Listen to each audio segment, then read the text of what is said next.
Hello friends, मैं rock with mom की निहारिका आज आपके लिए लेके आ रही हूँ हरे मटर की खीर। बहुत स्वादिष्ट लगती है, बनाने में बहुत इजी है। तो इसके लिए हमको चाहिए होगा 2 कप हरा मटर का दाना।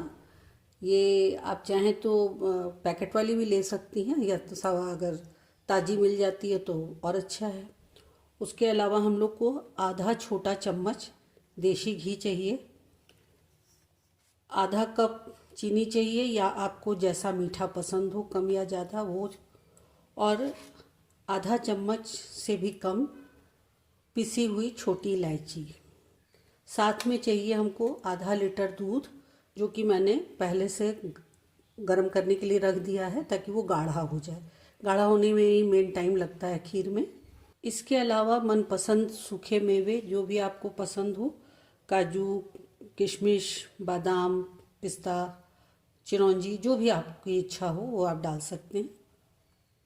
सबसे पहले हम मटर को पीस लेंगे।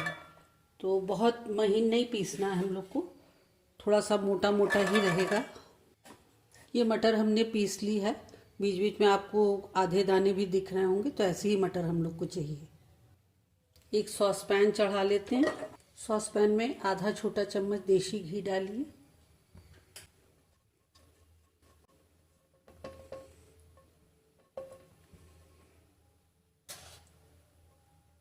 पिसा हुआ छोटी इलायची का पाउडर,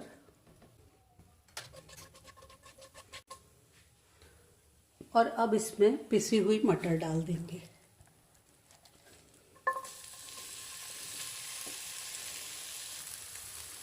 इसको भूनना है हम लोगों को।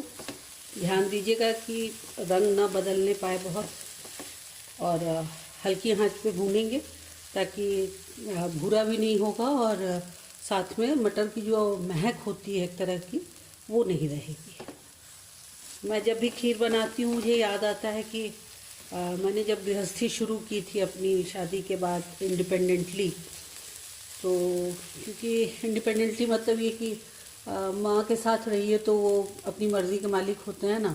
मर्ज़ी हुआ बनाया, नहीं मर्ज़ी हुआ नहीं बनाया, जितना मन हुआ बनाया।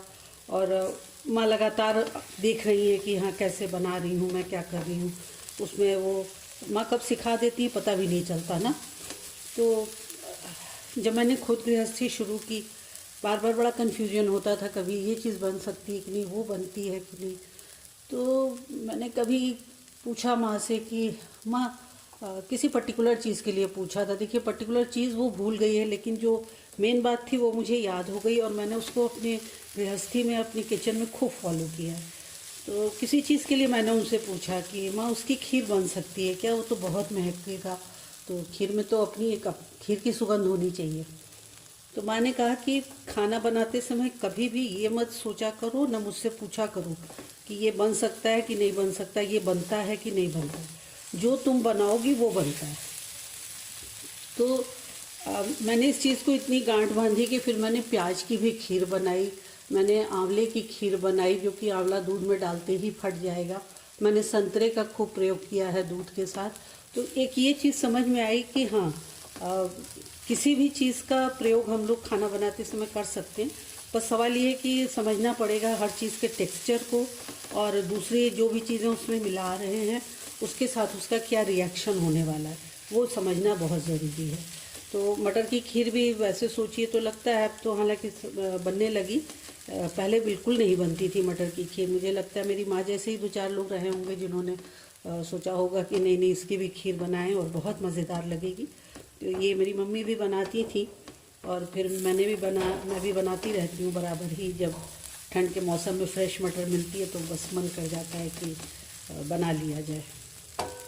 तो आज आप लोग भी ये ट्राई कीजिएगा, बना करके देखिएगा कैसा लग रहा है आपको। इसको हम लोग को लगातार भूनते रहना है। दूध उधर चढ़ा हुआ है, वो पक रहा है, गाढ़ा हो रहा है।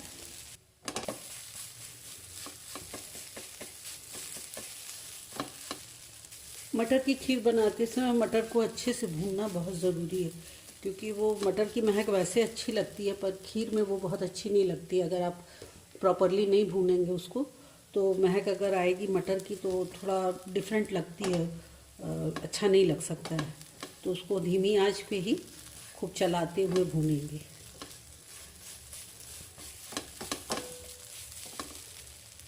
देखिए मटर हो चली है, मैंने सूंघ भी लिया है इसको। इसमें से मटर का जो हरापन वाली महक होती है वो महक भी हट गई है। और अब हम लोग इसको उबलते हुए दूध में डाल देंगे। ये दूध उबल रहा है हमारा, और मैंने ये एल्युमिनियम का भगोना लिया है इसलिए कि एल्युमिनियम में तला भारी मिल जाता है हम लोग को ख़रीदते समय। तो खीर बनाने के लिए भारी तले का बर्तन काफ़ी लाभदायक रहता है और आसान भी रहता है उसमें बनाना, क्योंकि दूध जमता नहीं है। इसमें हम लोग जो दूध पकाएंगे, गाढ़ा करेंगे, तो ये जो साइड में मलाई जम रही है उसको हम लोग ऐसे खुरच करके इसी दूध में मिलाते जाएंगे। उसको हटाना नहीं है, लेकिन जब आप दूध खौलाएंगी पहली बार जो मलाई मोटी सी आ जाती है ऊपर, वो हटा देना। वो रखेंगे तो फिर वो घी घी जैसा उतर आता है दूध में, तो नहीं अच्छा लगेगा। लेकिन ये वाली जो मलाई खुरच के हम लोग डालेंगे तो इससे दूध में गाढ़ापन भी आता है और एक अलग सा टेस्ट भी आता है। तो इसमें अब हम लोग मटर को डाल देते हैं।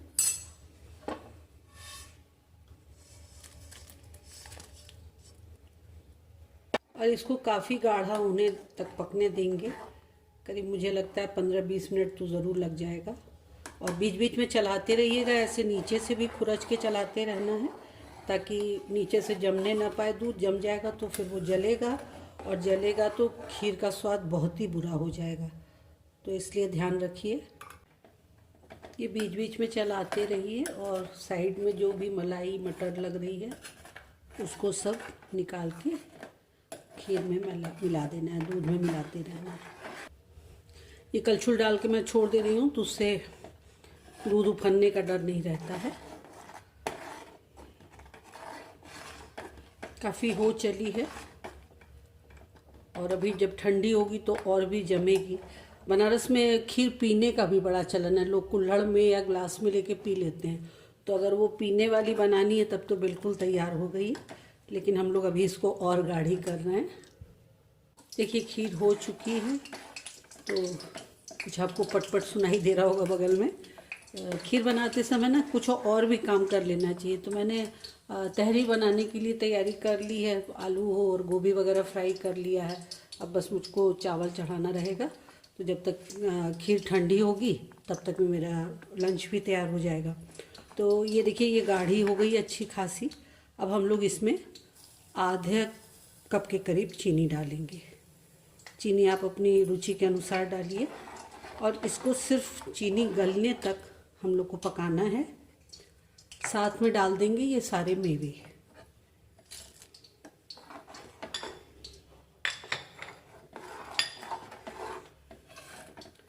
देखिए बहुत सुंदर हल्के से धानी रंग की खीर बनी है। तो जितनी दिखने में सुंदर लग रही है उतनी ही स्वाद में भी अच्छी लगती है। चीनी घुल चुकी है, अब हम लोग गैस बंद कर देंगे और इसको ठंडा करेंगे।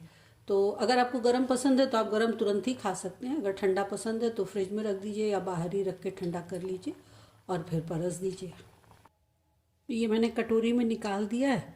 इसको केवल पिस्ते से सजाया है और बाकी मेवे हम लोग डाल ही चुके हैं। तो आप इसको ठंडा या गर्म जैसे भी चाहिए वैसे परोसिए।